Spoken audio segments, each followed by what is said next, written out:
I kept my billion-dollar NFT empire a secret from my family for 15 years, letting them believe I was a failure. On my desk was the invitation to the Sullivan family's yearly reunion. The morning light coming from my penthouse windows caught the gold-embossed writing. The end of 15 years of meticulously kept deceit was imminent, and strangely, it wasn't even my decision. The email that set things off was, Forbes 30 under 40, the new face of digital art. Sophia Sullivan's NFT empire reaches a $3.8 billion valuation. It was scheduled to be published tomorrow, 2 days before the family reunion, so I picked up my phone and read it again. There was nothing I could do to stop the carefully crafted facade from collapsing. My assistant said, "Miss Sullivan," over the intercom. "Your brother Marcus is on line 1 again." He was, of course. Ever since the press release was sent to the main publications, he had been phoning constantly. I inhaled deeply before picking up the phone. "Hello, Marcus?" Without using politeness, he said. "What the hell, Sophia?" "I just got a call from Business Insider asking for a comment about my billionaire sister. Want to explain that?" I reclined in my chair and gazed at the skyline of Manhattan. "I guess you'll have to wait for the article like everyone else." "Cut the crap," he yelled at them. "All these years you've been letting us think you were barely getting by. Mom and Dad have been worried sick about you." I couldn't contain my laughter. "Worried? Is that what you call it? The constant lectures about getting a real job? The snide comments about how I'm wasting my potential? They were trying to help." "No, they were trying to control me, just like they tried to control you. And you let them." On the other end of the telephone, there was silence. The golden son who never deviated from the plan, Marcus had always been the good kid, going to business school, earning an MBA, and working for our father's investment company, was so at last. Just tell me one thing," he responded. How long have you been hiding this?" I got up and went to the window to watch a private helicopter touch down on the helipad of a nearby building. Actually, it was one of my 3 helicopters. "Remember when I moved to that tiny studio apartment in Brooklyn when you first started with your digital art nonsense? That was," he thought to himself, "15 years ago. That's right. Everyone thought I was crazy, throwing away my finance degree to doodle on computers as Dad called it. But what none of you knew was that I'd already sold my first NFT collection for $50,000. $50,000 back then. And 6 months later I sold another for $200,000. By the time Dad was telling everyone at Christmas dinner that I was going through a phase, I had my first million. I could practically hear him mentally calculating. But you still borrowed money from Mom and Dad for rent. You drove that beat-up Panda until last year." "I never borrowed money from them, Marcus. I asked them to invest in my company. They refused, loudly and repeatedly. The Honda was a choice, not a necessity, just like this penthouse was a choice, and the private jet, and everything else I kept hidden from all of you." His voice broke as he said, "Private jet? Jesus, Sophia, how rich are you exactly?" The way our younger sister Olivia would ostentatiously pick up the check, making sure everyone knew she was supporting her struggling artist sister, brought back memories of family dinners where I was treated like a poor relative. This made me grin. The Forbes article will say $3.8 billion, but that's a conservative estimate. The real number is closer to 5. Marcus produced a sound that was in between a choke and a gasp. "Now, if you'll excuse me," I said. "I have a board meeting to attend. Oh, and Marcus, I'll see you at the family reunion. I'm thinking of making an entrance." Before he could answer, I hung up and hit the intercom. "Sarah, is everything set for the reunion?" "Yes, Miss Sullivan, the jet is fueled and ready. The car service is arranged for all family members to be picked up in Rolls-Royces. The venue has been updated to the private island as requested, and the NDAs have been prepared for all staff." "Perfect." I took up the invitation to the reunion once more. I had been playing the part they wanted me to play for 15 years. The sister who was pity-faced and patronized at every family get-together, the artsy black sheep who couldn't handle the real world, and the daughter who required continual reminders about financial responsibility. Not this time, though. My younger sister Olivia buzzed my phone with a text message that said, "OMG soft, please tell me this Forbes thing is a joke, what's going on?" I didn't respond. Olivia, who at every family get-together would talk about her 6-figure earnings. Olivia, who enjoyed reflecting on how she had survived while her older sister was still discovering herself. Once more the intercom buzzed. "Miss Sullivan, your parents are both on the line." I looked at my watch and said, "Tell them I'm in a meeting. And Sarah, call the helipad. I think I'll take the chopper to the board meeting today." My thoughts turned to the day that it all began, the day I made the decision to keep my achievement a secret from my family, as I gathered my belongings. 15 years prior. As my father's voice roared across the dinner table, "Digital art isn't real art, Sophia, and this NFT nonsense? It's a fad, a scam? No one's going to pay real money for pictures on a computer." Having just graduated from college at the age of 22, I sat there attempting to convey my vision to my family, the same family that had funded my Ivy League finance degree, who anticipated that I would apply it at my father's company. "Actually, Dad, I just sold my first collection for enough." He interrupted me. "I don't want to hear about your little hobby. Either you come work for the firm like we planned, or you're on your own. No more support, no more safety net." My mother patted my hand patronizingly as she reached across the table. "Sweetie, we just want what's best for you. You need stability, a real career." I glanced at their expressions around the table. Marcus's arrogant smirk, Olivia's hardly disguised contempt, my mother's worried frown, and my father's sadness. That's when I decided what to do. I would keep the $50,000 sale, the 3 galleries interested in representing me, and the tech companies contacting me about joint ventures a secret. "You're right," I murmured as I got to my feet. "I need to figure this out on my own." I moved into the tiniest and least expensive studio apartment I could locate in Brooklyn 2 weeks later. My family believed I was having financial difficulties and was too arrogant to acknowledge my failure. I was actually creating an empire. It was a demanding first year. During my 18-hour workdays, I honed my artistic abilities, gained knowledge of blockchain technology, and made contacts in the crypto art community. Digital Dreams in Binary, my first significant collection, raised $1.2 million after selling out in a matter of hours. I used that money to reinvest in the company, recruiting developers, building new artist platforms, and inventing in ways that the conventional art world could not have predicted. However, whenever I went home, I dressed simply, drove my old Honda, and played the role of the struggling artist. My mother would say, "At least let me help with your rent," and my father would shake his head in dismay. "No thanks, Mom, I'm doing fine." And everything was okay with me. My net worth reached $10 million by the conclusion of the first year. In the third year, $100 million. My family, however, still saw me as Sophia, the idealist who was unable to deal with reality. As I got into my own helicopter 15 years later, I reflected on how everything had turned out to be more complicated than I had anticipated. The small lie had grown into a huge secret, and everything would alter in 2 days. When my phone buzzed once more, it was my father's message. "We need to talk now." Grinning, I hung up the phone. Waiting for the reunion would be their only option. They had been listening to my failures for 15 years, and now they were going to hear about my accomplishment. I wanted to make sure that they would never forget my discovery. At precisely 6 a.m., the Forbes piece was published. Eastern Time. As I watched the mayhem play out on my numerous screens, I was already awake and enjoying a cup of coffee at my home office. The headline read, "Digital Art Revolutionary: How Sophia Sullivan Built a Multi-Billion-Dollar Empire in Secret," and included a picture I had picked out especially for the occasion, me standing in front of my most successful NFT collection, dressed in clothing that exceeded my sister Olivia's monthly salary.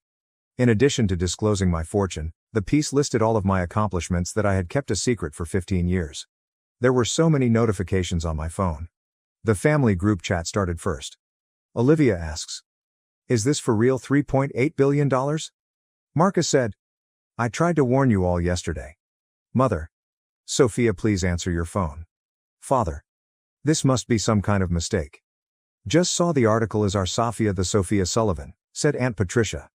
I turned off the conversation and opened my emails, which included hundreds of requests for interviews from well-known news organizations, investment opportunities, and speaking engagements. "Sophia, I think we need to discuss potential synergies between Sullivan Investments and your digital art platforms. Your father may have mentioned some concerns, but I assure you we can be quite flexible." Read an email that attracted my attention from Albert Chen, my father's business partner. I couldn't contain my laughter. I had inquired for a partnership with their firm 3 years prior. I was shown the door by Albert himself, who informed me that they did not deal in internet pictures. It buzzed on my intercom.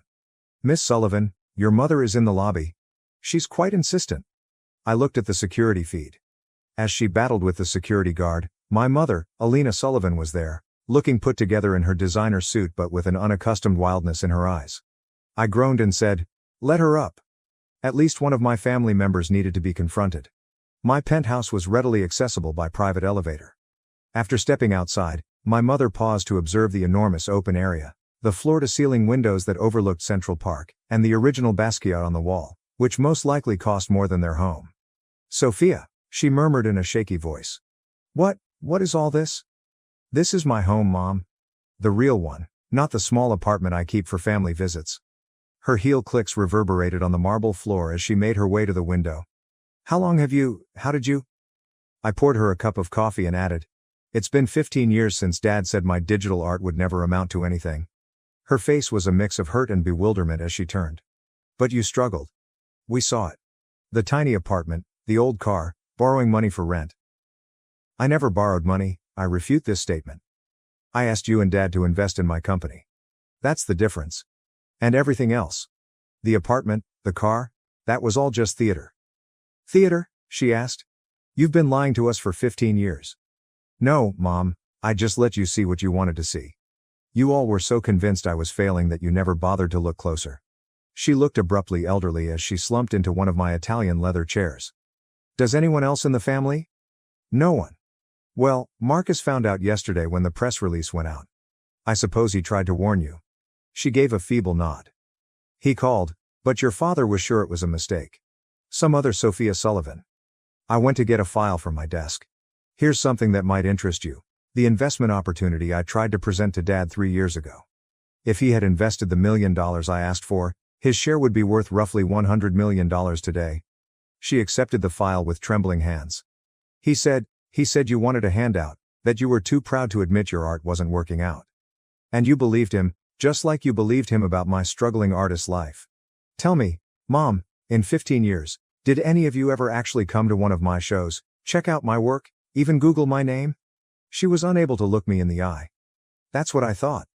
I approached the window and gazed down at the city that I now controlled in part. "The annual family reunion is in 2 days.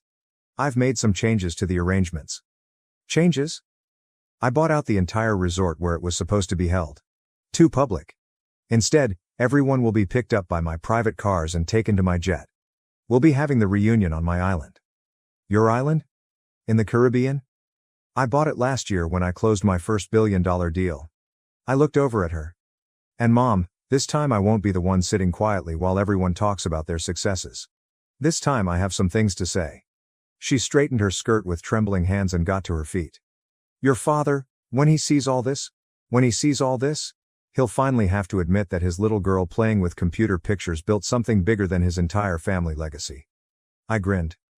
"And that's just the beginning." Before she could enter, I added one final item after I escorted her to the elevator.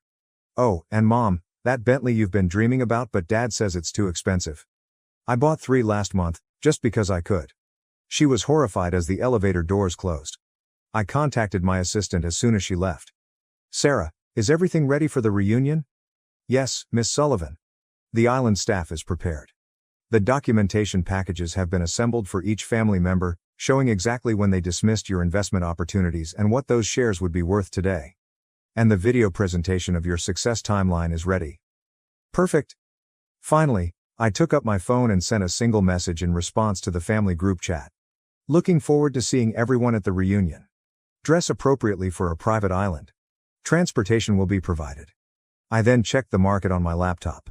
The Forbes piece caused the stock of my company to rise. Before breakfast, my net worth increased by another $1 billion. I imagined my father, who was likely sitting in his office at the moment, trying to comprehend how his failing daughter had subtly become one of the wealthiest people in the nation. I also thought about my sister Olivia, who enjoyed boasting about her 6-figure salary and Hampton's vacation home, and how I could buy her a lifetime with the interest I earned every day. It was going to be an interesting reunion. Really fascinating, in fact.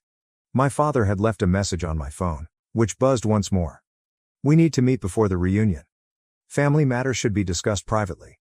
I replied, "Everything will be discussed at the reunion, Dad. After all, isn't that what family reunions are for? Sharing our successes." I then gave Sarah another call. "Contact the design team. I want the island's helipad repainted before the reunion, and make sure my name is visible from the air when they land." "Already done, Miss Sullivan. Anything else?" I considered 15 years of rudeness, sympathy, and being viewed as the family's failure. "Yes. Make sure the Forbes article is framed and hanging in every room of the island resort. I want it to be the first thing they see, no matter where they turn. I saw my reflection in the window as I hung up, prosperous, strong, and at last prepared to show my family who I had grown into while they were busy questioning me. The reunion countdown had started. The Sullivan family reunion day came bright and clear. As I stood on my private airfield's tarmac, I saw 3 Rolls-Royces pull up in formation. My folks were here. The doors opened and the cars came to a stop. Marcus, Olivia, and other aunts, uncles, and cousins followed, all sporting faces ranging from shock to barely disguised hostility. My mother, still appearing unsettled from our meeting 2 days ago, and my father, his normally imposing presence seemingly weakened. And my shining private airplane was sitting there, front and center, with the magnificent letters Sullivan Digital Empire inscribed on its side. I said, "Welcome everyone," sounding clear over the tarmac. "I trust the ride was comfortable?" "Safia," my dad said, attempting to sound more authoritative. "This is unnecessary. We could have had a perfectly good reunion at the resort." I grinned. "The resort was too public, Dad. Besides, I think it's time for some real family bonding. On my island." "Your island," Olivia whispered, holding her high-end purse tightly. "Of course, you have an island." To put it mildly, the flight was fascinating. My family members' gazes raced around the luxury cabin as they settled down, taking in the rare artwork, the solid gold fittings, and the vintage champagne supplied by the spotlessly trained crew. Aunt Patricia looked at the painting on a cabin wall and murmured, Is that a real Picasso?" "Yes," I said nonchalantly. "I bought it last year, along with a few others." My dad cleared his throat. "Sophia, perhaps we should discuss." "We'll discuss everything when we land, Dad. For now, enjoy the flight. The champagne is particularly good." I took a deep breath. "Costs more than your company's quarterly profits." He winced. We started our descent 2 hours later. My private island, a 300-acre tropical paradise with a cutting-edge resort complex at its heart, was visible through the windows. There it was, my name in letters big enough to be seen from space. Sullivan, visible from the air as I had intended. Olivia gasped as we touched down. Millions upon millions of dollars worth of digital art projected onto enormous screens ringed the helipad, each display showcasing my most popular NFT collections and conspicuously displaying their sale prices. As we disembarked, I said, "Welcome to Sullivan Island. My own little piece of paradise." "Little," Marcus stutteringly said. The resort complex, a masterwork of contemporary design that merged perfectly with the beauty of nature, stretched out in front of us. I went on, "Everyone's rooms have been assigned. You'll find some reading material waiting for you. I suggest you review it before dinner." Each family member's reading selection was thoughtfully chosen. For my dad, records of all my investment opportunities that he turned down, including with the most recent estimates.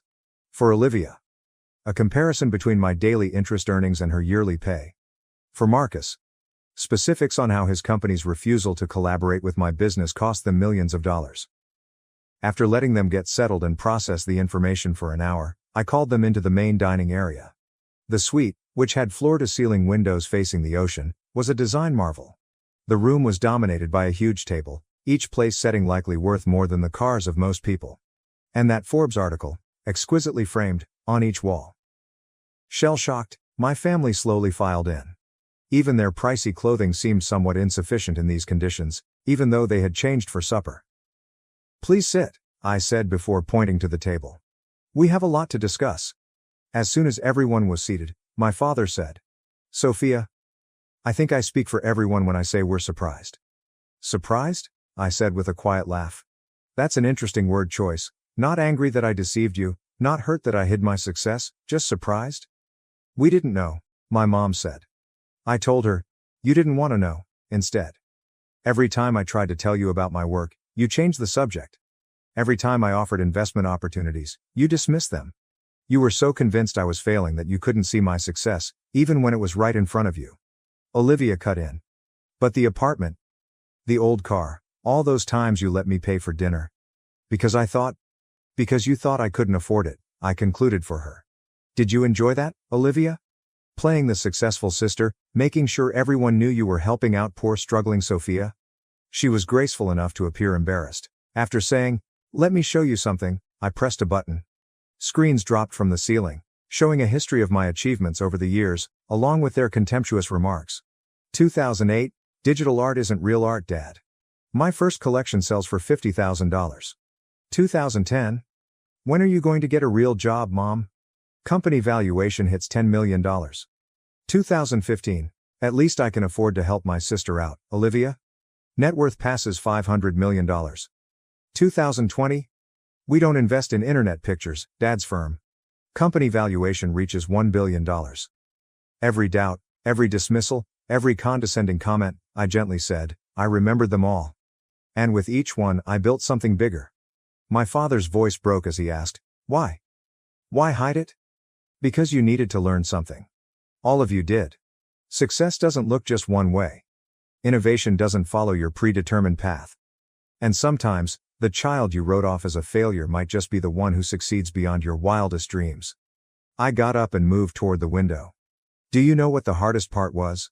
Not the secrecy, not pretending to struggle. It was watching you all celebrate mediocrity while dismissing true innovation. Mediocrity? Snarled Marcus. Yes, mediocrity. You followed Dad's safe path, Marcus. Got the job he wanted you to get, made the safe investments. And you, I said to Olivia, you bragged about your six-figure salary while I was making that much in minutes. That's enough, said my dad. You've made your point, we were wrong, is that what you want to hear? No, Dad. What I want is for you to understand, I really understand. This, I pointed to the wealth around us, isn't about money. It's about vision. The vision you couldn't see because you were too busy clinging to the past. I hit another button, and fresh visuals popped up on the screens. My most recent endeavor, a groundbreaking platform that would revolutionize the production, purchase, and sale of digital art. When I said, this launches next month, conservative estimates put its value at $10 billion. I'm showing you this because for once, I want you to see what I'm building before it happens.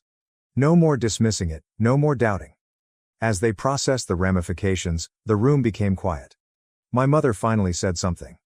We're proud of you, Sophia. We should have been proud all along. Thank you, Mom. But I didn't do this for your pride. I did it because it was my dream, my vision, and now, I grinned, it's my empire.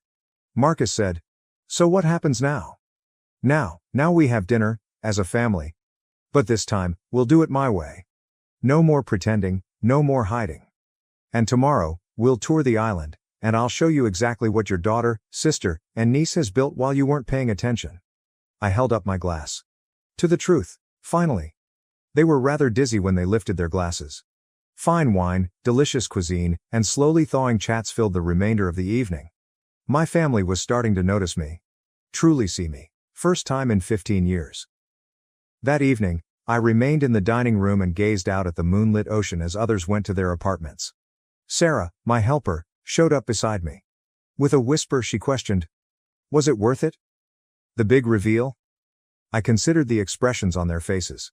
The astonishment, the insight, the slow comprehension. Yes, I said. But not for what I had anticipated. It was about being able to be wholly myself at last, not about proving them incorrect.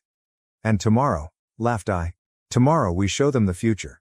Their safe, predictable world of traditional investments and conventional success is over. It's time for them to understand that the daughter they wrote off as a dreamer wasn't just dreaming.